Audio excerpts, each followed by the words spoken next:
pense que maintenant, il faut être très sérieux, il faut être très rigoureux, il faut adresser un message clair, net et précis à M. Saïd Chengereh Abdelmajid Tebboune pour leur dire, en des termes très clairs et très directs, l'heure des comptes, il a sonné. Maintenant, les manipulations, ça suffit. Les machinations, ça suffit. On n'est pas des moutons. Le peuple algérien, c'est un peuple d'êtres humains. Ce peuple, il a le droit de comprendre et de savoir ce qui se passe au sein de l'État. L'information confirmée, l'information révélée par un journal espagnol El Confidenciel, qui est un journal très sérieux. Le journaliste qui a révélé, qui a confirmé l'arrivée en Espagne du général Nasser John est un journaliste très sérieux. Et c'est d'ailleurs très proche de l'Algérie. Il a même beaucoup de sources au sein de l'Algérie. Il est même accusé par plusieurs partis marocains d'avoir des connexions avec l'Algérie. Il connaît très très bien le Maghreb. Il est considéré comme parmi les meilleurs spécialistes du Maghreb en Europe. Ignacio Sombrero n'est pas n'importe quel journaliste espagnol. C'est un journaliste espagnol rigoureux, sérieux, qui a beaucoup de sources et qui a un immense réseau au sein des services secrets espagnols comme au sein des autorités espagnoles. Maintenant, il faut absolument qu'on nous dise la vérité. Nasser Djen, au départ, depuis ça, ça fait 48 heures, sur Algérie Park, nous avons émis des doutes sur la version officieuse qui nous a été avancée. La version officieuse qui nous a été avancée, qui nous a été communiquée le 21 septembre dernier, nous affirmons qu'il aurait été arrêté après avoir négocié une reddition, qui se serait rendu lui-même et qu'il est entre les mains des autorités algériennes et que sa traque a pris fin et que le dispositif militaire et sécuritaire qui a été mis en place pour encercler la capitale Alger et 4 wilayas environnantes, à savoir Tipaza, Boumerdes, Blida et Tipaza, Boumerdes et Blida, jusqu'à même Chlef. Ce dispositif a été levé par la suite. Ils ont tout fait pour nous manipuler, pour nous faire croire que c'est bon, l'affaire Nasser Djen a été enterrée, il est entre les mains de l'État, il est entre les mains des autorités, ça appartient au passé, c'est une défaillance qui ne devrait même pas susciter de débat, ne devrait même pas soulever des interrogations, alors qu'il ne s'agit pas de défaillance, il s'agit d'un scandale, d'un méga scandale de sécurité nationale. Nasser Djen n'a jamais été arrêté en Algérie, on le sait maintenant. Nasser Djen ne s'est pas rendu, on le sait. J'avais communiqué moi-même mes doutes, les doutes se sont avérés parce que, je suis désolé, Ignacio Sombrero n'est pas n'importe quel journaliste, il a cité des sources proches, je dis bien, des autorités du gouvernement espagnol et de la représentation gouvernementale espagnole dans la région d'Alicante. Et maintenant, si l'information elle est fausse, libre au ministère des Affaires étrangères de démentir. On ne peut pas maintenant ce silence, ce mutisme général des autorités algériennes et l'opacité dans laquelle l'affaire Nasser Djen a été, est traitée, ou avec laquelle est traitée l'affaire Nasser Djen et dans laquelle est plongée l'affaire Nasser Djen ne peut pas durer. Elle ne peut pas durer. Bon, j'en ai vu Saïd Chengereh, il est parti jusqu'à Tbessa pour lancer une opération de communication, pour dire que voilà, tout va bien, que on a bien compris que c'était qu'il s'agit d'une opération de communication. Saïd Chengereh s'est déplacé personnellement jusqu'à Tbessa, à la frontière de l'Algérie, dans la région de Tlijen, là où il y a eu une opération qui a conduit à la neutralisation de ces terroristes. Il y avait avec lui le général-major Nourdin Hambali. Derrière lui, on a vu le général Mahrez, le patron de la direction centrale de la sécurité de l'armée, celui qui était sanctionné et qui était absent, qui a été mis à l'écart lors de la réunion du Haut Conseil de sécurité nationale le 18 septembre 2025. Ensuite, on nous a dit qu'il a été limogé. Maintenant, Chengereh le prend avec lui à Tbessa. Donc, c'est un message, c'est une opération de communication pour dire que voilà, l'armée et le président sont unis, le système, le régime, il est uni, tout se passe dans le meilleur des mondes possibles, l'affaire Nasser Djen n'a pas existé. Ils veulent nous faire croire que l'affaire Nasser Djen n'a jamais existé. Donc, qu'est-ce qui s'est passé entre le 18 et le 19 septembre? Pourquoi vous avez encerclé toute la capitale Alger? Pourquoi? C'est un exercice, c'est une démonstration un exercice tactique. Il n'y a pas d'exercice tactique contre la population. On ne prend pas en otage la population pendant 2 jours. On n'emmerde pas, on ne bloque pas les accès routiers des plus importantes agglomérations du pays ou du centre du pays pour un exercice tactique. Même les pêcheurs, même les propriétaires de barques et de bateaux ont été empêchés le 18 et le 19 septembre 2025 de naviguer dans les eaux territoriales du pays ou de prendre le large ou d'aller dans la mer ou d'utiliser leur bateau ou leur embarcation dans la mer. Donc il y avait quelque chose, il y avait une alerte maximale, il y avait une panique. Aujourd'hui, le régime algérien se comporte comme si l'affaire Nasser Djen n'a pas existé, c'est incroyable. Mais vraiment, le comportement de Shengriha et de Tebboune, il est inédit. Ils veulent nous faire croire, voilà, il y a eu, donc ils profitent de la fête de Tbessa, l'armée elle est unie, Shengriha il a congratulé les, comment on appelle ça, les militaires, la détermination de lutter contre le terrorisme, on resserre les rangs, le président Abdelmajid Tebboune vous envoie ses félicitations les plus chaleureuses. Voilà, tout est bien, Tebboune n'est pas contesté, il n'y a pas eu de tentative de coup d'État le 18 et le 19 septembre. Cette panique, elle était due à quoi alors?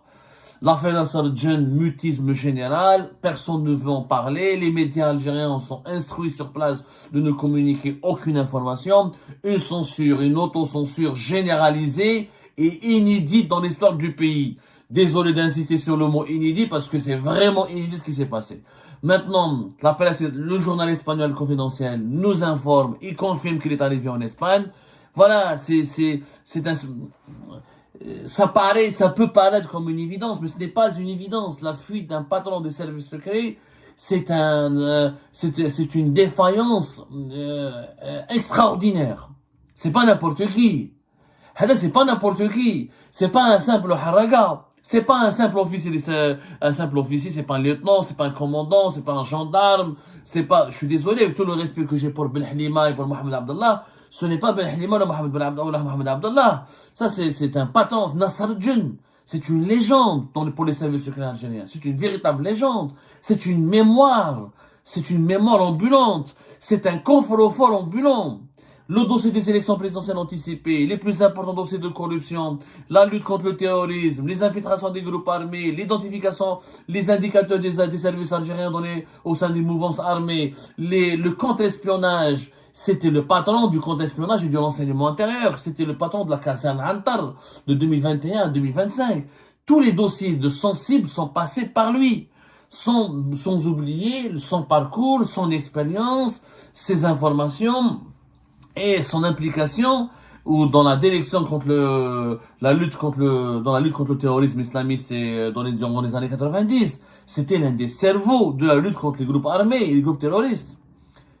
On peut l'appeler, c'est l'un des chefs de l'antiterrorisme algérien. L'un des cerveaux opérationnels de l'antiterrorisme algérien. C'est un poids lourd de l'institution militaire et sécuritaire Nasser-Djen.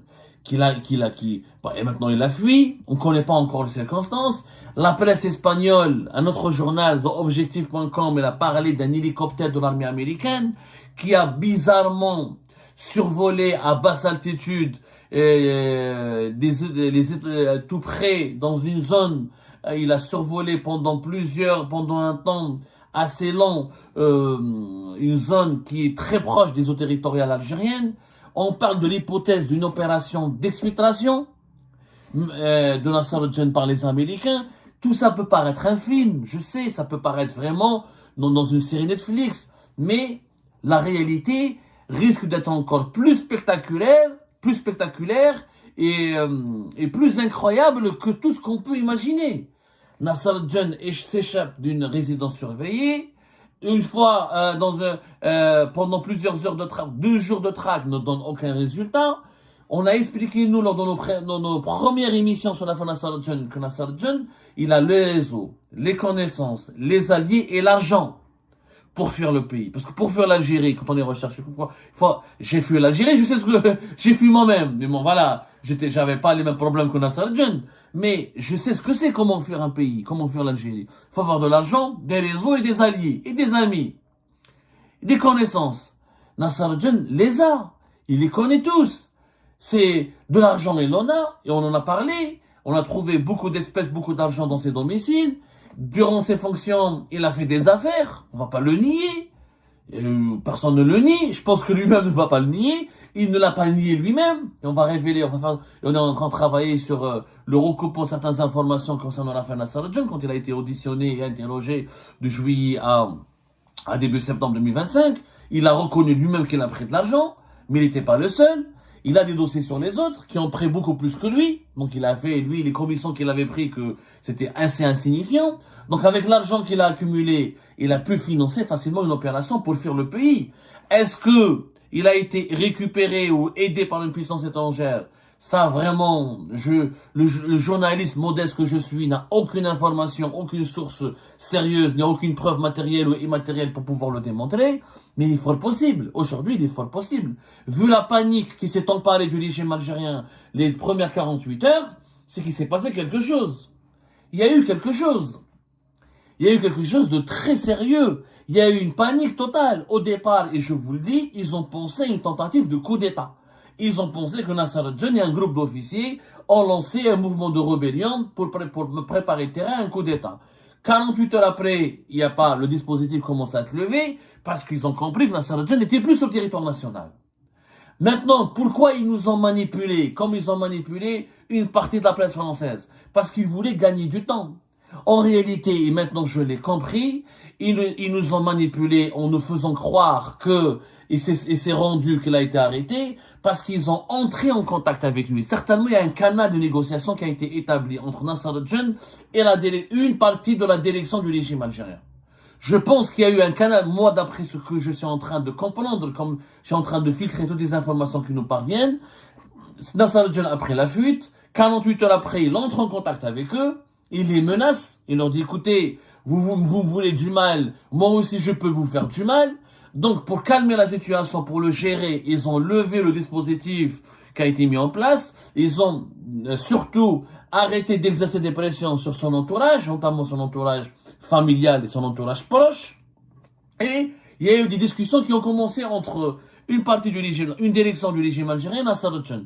Je pense, et éventuellement, c'est la formation qui est la plus sûre, enfin la plus crédible, sûre, elle n'est pas encore, mais la plus crédible, c'est le général Hassan qui a pris le relais, le successeur de Nasser al-Djan, c'est lui qui a pris le relais, qui a convaincu Tebboune et Chengueleha d'arrêter ce cinéma, parce que ça a suscité ça a provoqué une vague d'interrogations et de doutes, et des scènes de panique, et ça discrédite l'image de l'Algérie dans le monde, d'autant plus que la communauté internationale commençait à s'interroger sur ce qui se passait réellement à Alger et que les informations autour d'une tentative de coup d'État se sont propagées dans toutes les chancelleries occidentales et étrangères en place à Alger.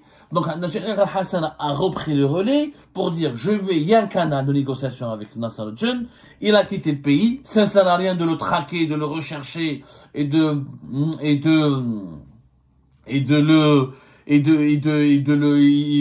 bloquer le pays, d'encercler toute la capitale et de déployer les forces militaires et sécuritaires les plus importantes autour de toutes les agglomérations où l'on soupçonne la présence de Nasser al-Djan. Maintenant, on doit négocier avec lui. Il n'est pas en Algérie.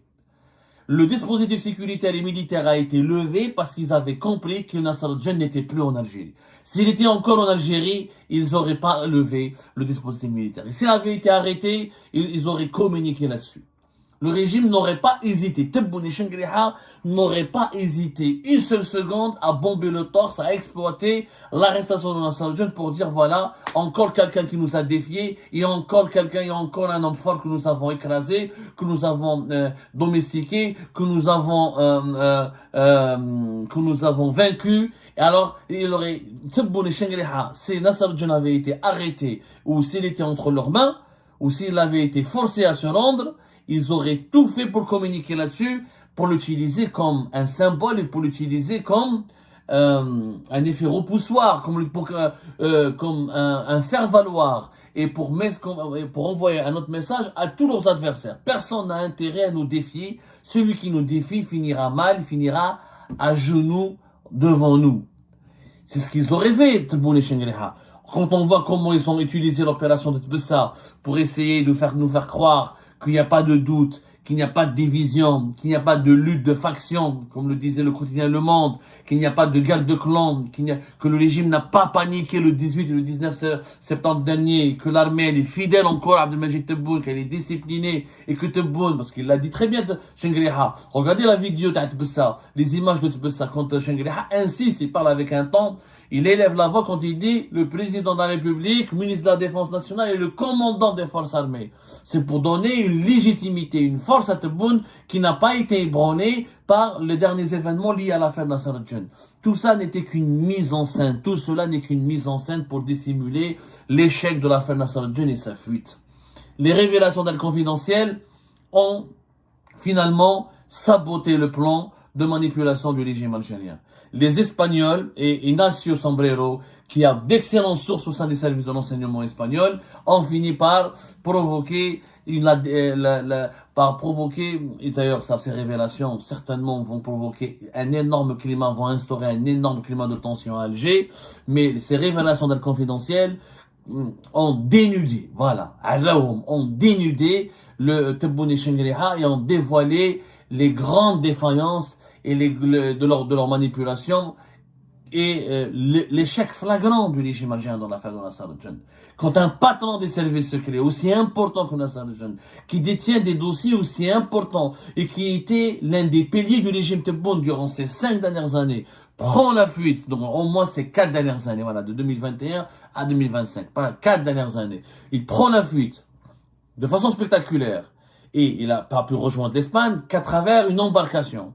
Donc il a pris la mer, il a traversé la Méditerranée pour ne pas finir en prison, pour ne pas finir en disgrâce et pour ne pas finir comme les 200 et quelques autres généraux officiers de l'armée, à savoir oublié dans une cellule infecte de la prison militaire de Blida. Nassar al-Jan, il a sonné la révolte. Et c'est cette révolte que Tebboune et Chengheliha veulent absolument effacer et étouffer et ne pas, pour l'empêcher qu'elle se propage à d'autres corps, à d'autres factions, ou là, à d'autres groupes d'officiers des services secrets ou de l'institution militaire qui eux aussi bouillonnent et qui n'acceptent plus, qui contestent la mauvaise politique de Tebboune et de Chengheliha. Aujourd'hui, Tebboune et Chengheliha doivent rendre des comptes. L'Algérie ne leur appartient pas. L'Algérie nous appartient à nous. Ce sont nous les dépositaires légitimes de l'Algérie. Tebboune et Chengheliha ne sont pas légitimes pour nous cacher la vérité, pour nous cacher leur échec.